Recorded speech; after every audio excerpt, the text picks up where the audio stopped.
안녕하세요. 콘텐츠 제작을 하다 보면 학생과 소통에서 조금 부족한 점이 느껴지는데 그것을 어느 정도 해소해줄 사이트가 있어 소개해드릴까 합니다. 이름은 미어팟이라는 사이트이고 콘텐츠 제작에 쌍방향적 요소를 넣어서 같이 소통할 수 있는 툴입니다. 화면에 나온 스펠링의 도구입니다.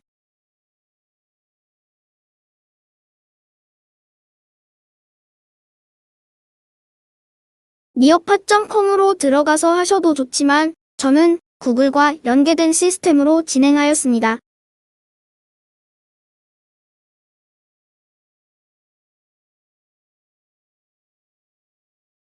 구글에서 미어팟을 이용하려면 부가 기능에 추가해야 합니다.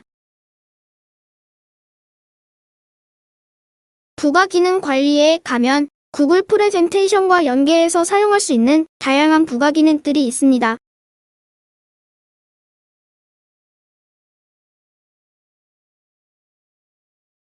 거기서 미어팟을 검색합니다.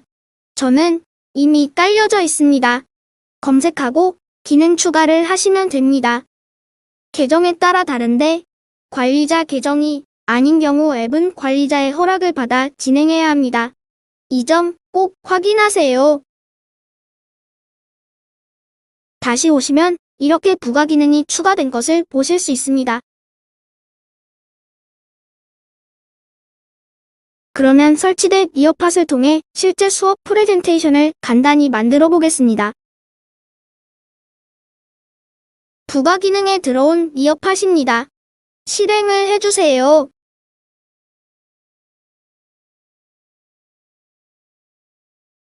오른쪽에 미어팟이 실행되며 로그인을 미어팟.com에 가입한 아이디로 로그인해줍니다.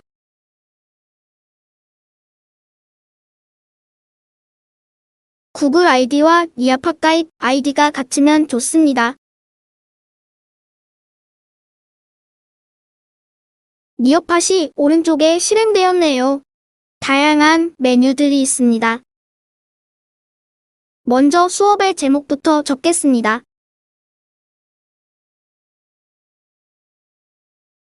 (6학년) 국어 3단원에 나오는 공정무역에 대한 수업입니다.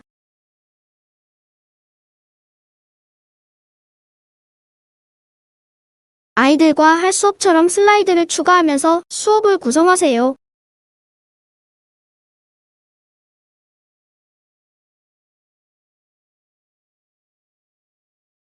PPT나 프레젠테이션이나 원리는 같습니다.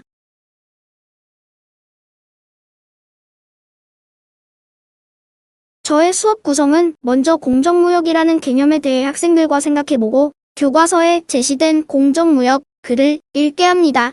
그런 후 글에 대한 학습지를 풀고 주장에 대한 근거의 타당성을 생각해보는 활동을 할 생각입니다. 먼저 공정무역에 대한 동기유발로 공정무역 커피에 대한 영상을 집어넣겠습니다. 비디오에 들어가면 내가 올린 비디오나 유튜브를 검색할 수 있습니다.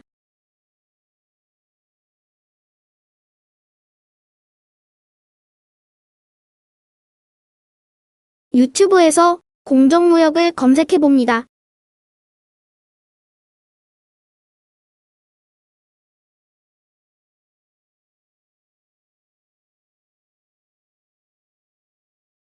공정무역에 대한 다양한 컨텐츠가 뜹니다. 거기서 커피에 대한 내용을 찾습니다. 선택 후 저장하면 됩니다.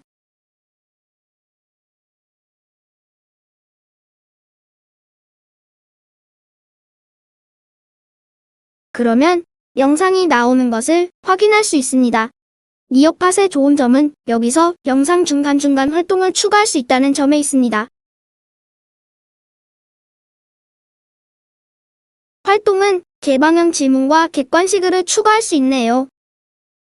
이 질문에 대한 결과는 선생님이 리포트로 받을 수 있습니다.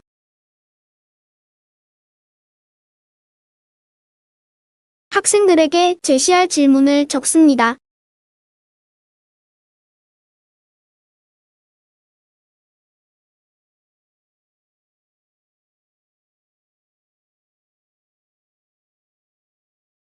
그러면 원하는 타임라인에 질문이 추가가 됩니다.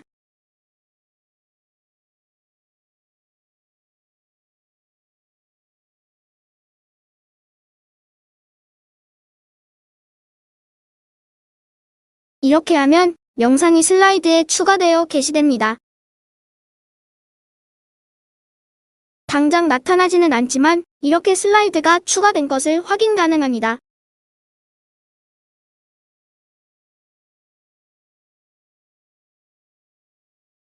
다음에는 커피가 생산되는 커피 농장에 대해 동기유발 차원에서 구글 카드보드로 확인해 볼 수 있는 내용도 간단히 추가했습니다. 커피 농장이라고 치고 커피콩을 말리는 것 같은 가상현실을 넣습니다.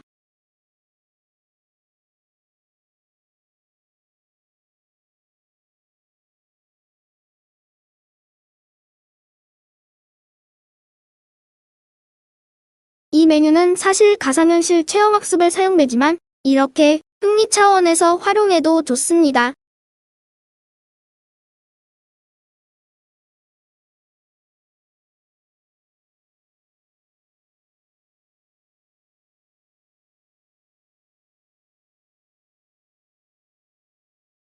이것은 미리 보기로 확인 가능하네요.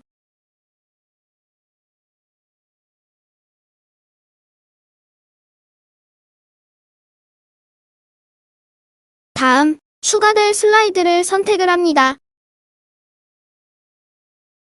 활동 소개를 적겠습니다. 교과서에 있는 공정무역 글을 읽어야겠죠?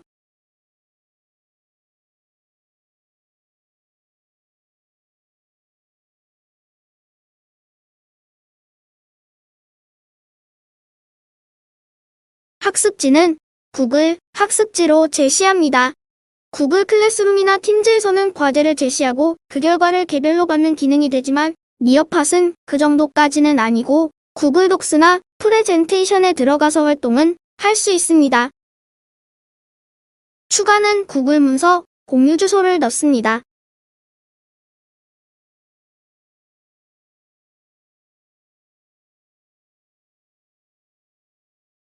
하나하나 슬라이드가 완성되는 것을 확인할 수 있습니다.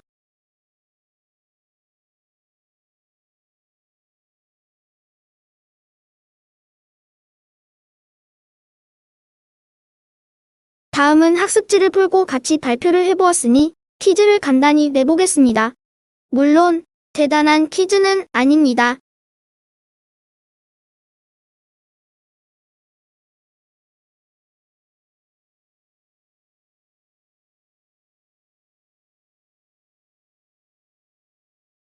간단한 객관식 예시입니다.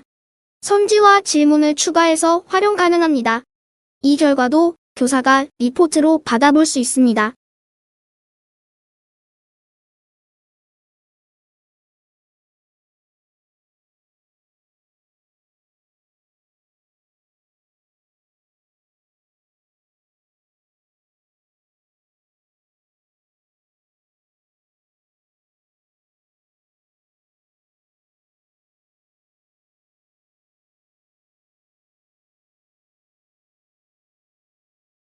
다음 슬라이드는 활동 2로 주장을 보고 타당성 있는 근거를 만드는 과정을 해보겠습니다.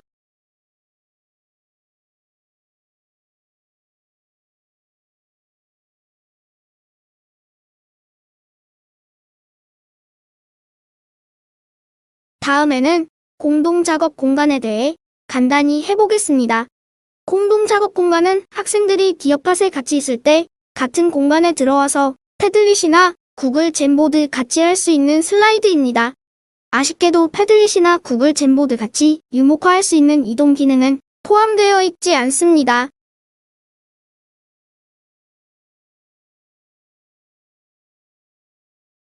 공동작업장의 형태는 다양합니다.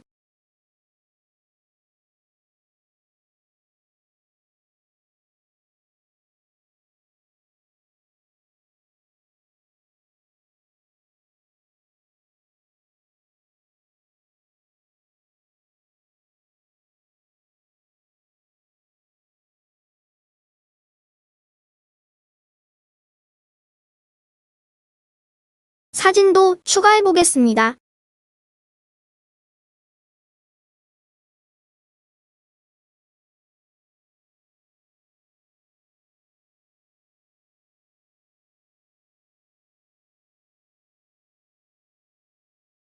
콜라보레이션 보드라고 뜨네요. 말 그대로 공동 작업장입니다.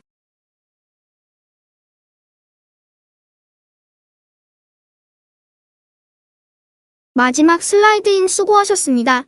까지 만듭니다. 이러고 중요합니다. 밑에 있는 메뉴 중에 Save and Go to 니어팟이라는 버튼을 누릅니다. 그러면 니어팟 홈페이지로 이동하게 됩니다. 작성 슬라이드들이 모여 있습니다. 이제 만들어본 니어팟 수업 프레젠테이션을 실행해볼까요? 교사 입장과 학생 입장에서 보이는 화면을 비교하면서 보세요. 방금 만든 수업이 저장 중입니다.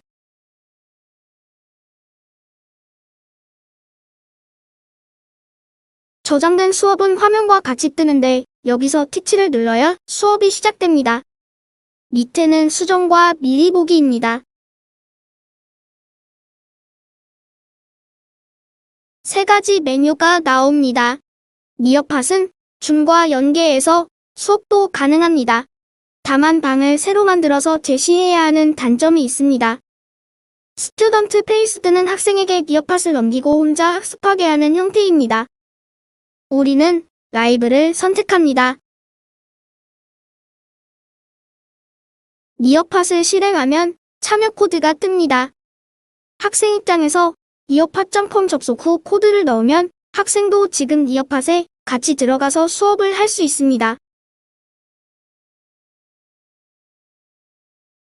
사이트 주소를 참고하세요.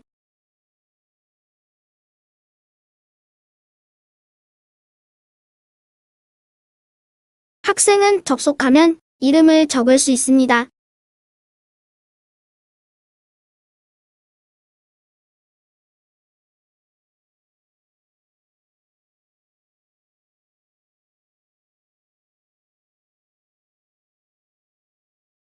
이 니어팟을 링크를 제시하거나 구글 클래스룸, 팀즈에 게시물 형태로 넣을 수 있습니다.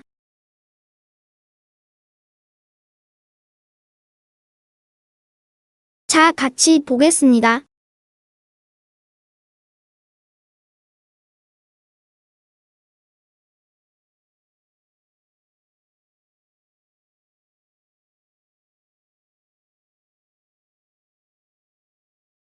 왼쪽 상단에 코드가 보이시죠?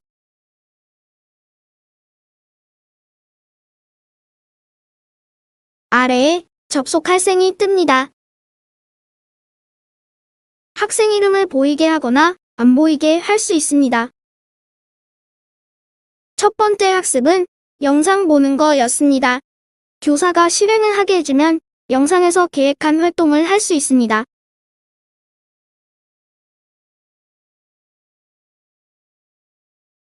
아까 등록해둔 질문이 학생에게 보이고 학생은 질문에 답을 합니다.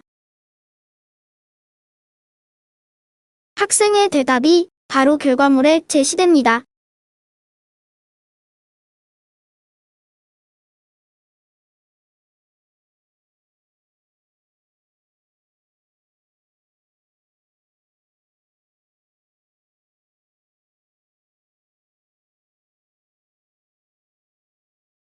바로 보이시죠?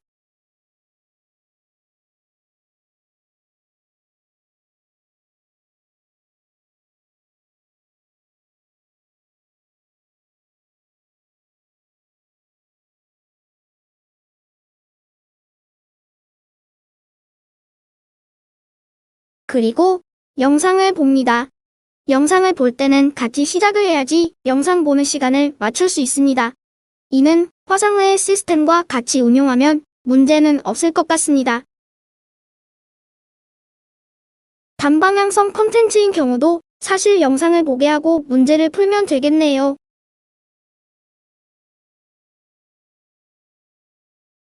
다음 슬라이드는 가상현실 슬라이드였습니다. 구글 카드보드로 커피 농장을 확인합니다.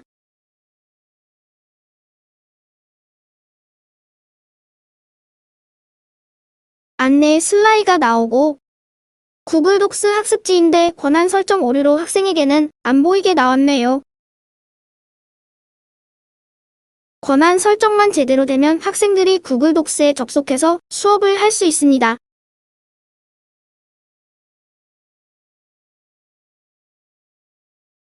다음은 퀴즈입니다. 공정무역 글에 대한 문제가 주어지고 학생들은 퀴즈에 답을 합니다.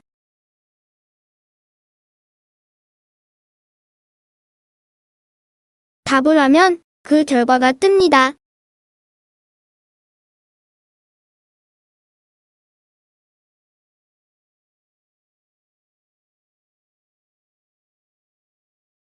안내 슬라이드 후에 공동 작업 공간에 들어왔습니다. 패들릿 같은 공간에 글을 적어 넣을 수 있습니다.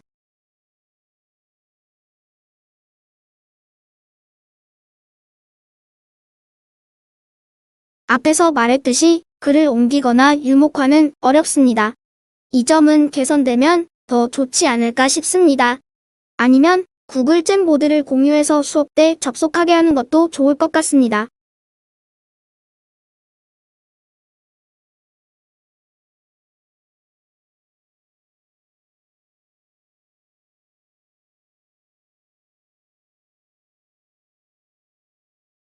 글이 추가가 되는 것을 확인할 수 있습니다.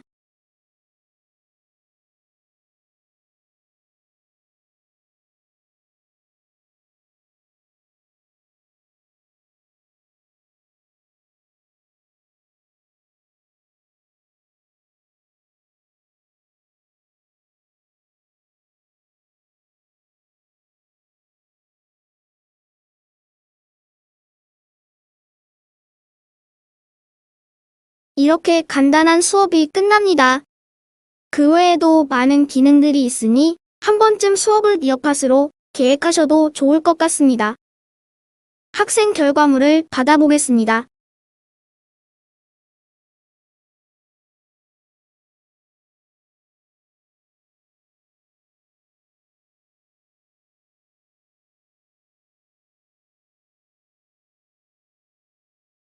계정 메일로 리포트가 오네요.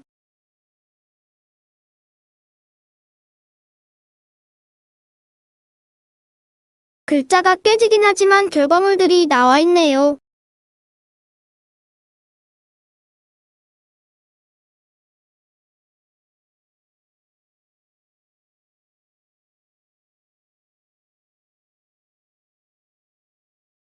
다양한 활동과 콘텐츠 제작을 위한 메뉴들이 있으니 활용해보세요. 감사합니다.